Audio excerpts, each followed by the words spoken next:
مرتد کون ہے؟ یا ایھا الذین آمنوا من یرتد منکم عن دینہ فسوف یأتی اللہ بقوم یحبهم ویحبونہ اذلۃ علی المؤمنین اعزۃ علی الکافرین یجاہدون فی سبیل اللہ ولا یخافون لومۃ لائم۔ سورہ مائدہ آیت نمبر 50 پر 4 میں اللہ تعالیٰ فرماتا ہے کہ ایمان والو، اگر کوئی تم میں سے اپنے دین سے پھر جائے تو اللہ تعالیٰ ایسے لوگوں کو پیدا کرے گا جن سے وہ محبت کرتا ہوگا اور وہ اس سے محبت کرتے ہوں گے، جو مومنوں کے لیے نرم اور کافروں کے لیے سخت ہوں گے، اللہ کے راستے میں جہاد کریں گے، کسی ملامت کرنے والے کی ملامت سے نہیں ڈریں گے۔ اگر مسلمان کا کوئی فرد یا جماعت سچ مچ اسلام ہی چھوڑ دے، بالکل ہی مرتد ہو کر غیر مسلموں میں مل جائے، اس سے اسلام کو کوئی نقصان نہیں پہنچ سکتا، کیونکہ قادر مطلق اس کی حفاظت کا ذمہ دار ہے۔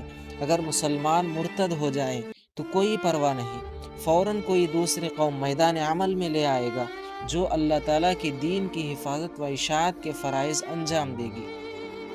یا ایھا الذین آمنوا ان تطیعوا الذین کفروا یردوکم علی اعقابکم فتنقلبوا خاسرین بل اللہ مولاکم۔ آل عمران آیت نمبر 140 پر 9 میں اللہ تعالیٰ فرماتا ہے، اے ایمان والو، اگر تم کہنا مانو گے کافروں کا تو وہ تم کو الٹا پھیر دیں گے اور پھر ناکام ہو جاؤ گے، بلکہ اللہ تعالیٰ تمہارا دوست ہے اور وہ سب سے بہتر مدد کرنے والا ہے۔ یحلفون باللہ ما قالوا وَلَقَدْ قَالُوا كَلِمَةَ الْكُفْرِ وَكَفَرُوا بَعْدَ إِسْلَامِهِمْ وَهَمُّوا بِمَا لَمْ يَنَالُوا۔ سورہ توبہ آیت نمبر 70 پر 4 میں اللہ تعالیٰ فرماتا ہے، وہ لوگ اللہ کی قسمیں کھا جاتے ہیں کہ ہم نے نہیں کہی، حالانکہ یقیناً انہوں نے کفر کی بات کی تھی اور اپنے اسلام کے بعد کافر ہو گئے، اور انہوں نے ایسی بات کا ارادہ کیا تھا جو ان کے ہاتھ نہ لگی۔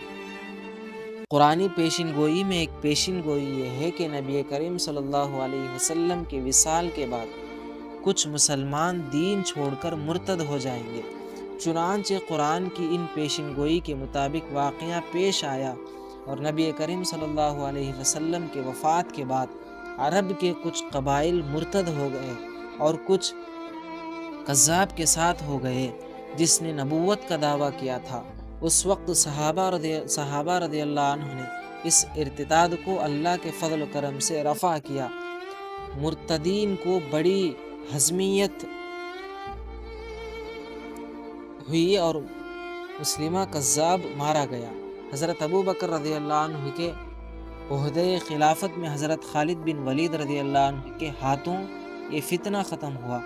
مسلمانوں کے ایک لشکر کو حضرت خالد بن ولید رضی اللہ عنہ کی سرکردگی میں ان تمام مرتدین اور منکرین پر مسلمانوں کو فتح حاصل ہوئی۔ آج کل ملک میں اس بات کی پوری مہم چلائی جا رہی ہے کہ مسلمان اسلامی قانون چھوڑ کر ایسے باطل نظام زندگی کو قبول کر لیں جو ملک کے اسلام کے دشمن عناصر نے تیار کیا ہے، تاکہ نام تو مسلمان کا باقی رہے اور اپنے عمل و کردار کے لحاظ سے مسلمان نہ رہے، اس میں اور ایک مشرک کافر میں کوئی فرق نہ رہے۔ اس دعوت ارتداد کا مقابلہ کرے اور اسلام کے دشمنوں کو یہ بتلا دیں کہ ان کا یہ شیطانی خواب انشاءاللہ کبھی پورا نہ ہوگا۔ دین شریعت کی حفاظت کے لیے ہم ہر طرح کی قربانی دینے کو تیار ہیں۔ یہاں پر ایک آیت میں سرا بتلایا گیا ہے کہ ایمان والو، اگر تم کہنا مانو گے کافروں کا تو وہ تم کو الٹا پھیر دیں گے اور پھر ناکام ہو جائیں گے۔ تو پہلے کی بھی ایک آیت کے اندر اسی طرح کا کچھ مفہوم تھا کہ ان کے ساتھ ایسا ہی سلوک کرے جو اسلام کے ساتھ کرتے ہیں۔ تو کافروں کو اس میں برا بھلا نہیں کہا گیا ہے، بلکہ ان کو اسلام سے کسی طرح کو نقصان نہ پہنچایا جا سکے، اتنا ہی کہا گیا ہے۔ لیکن اکثر لوگ اس کا غلط مفہوم نکالتے ہیں، بلکہ اسلام تو ہمدردی کا پیغام پہنچاتا ہے۔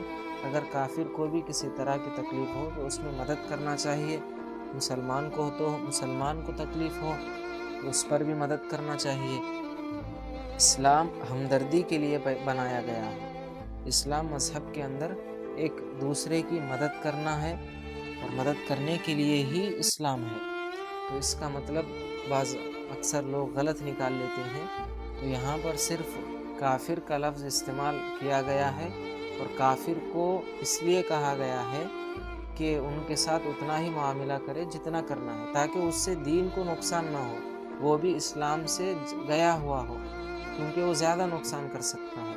ان کے ساتھ تجارت بھی جائز ہے، ان کے ساتھ محبت بھی جائز ہے، ان کے ساتھ مل جل بھی جائز ہے.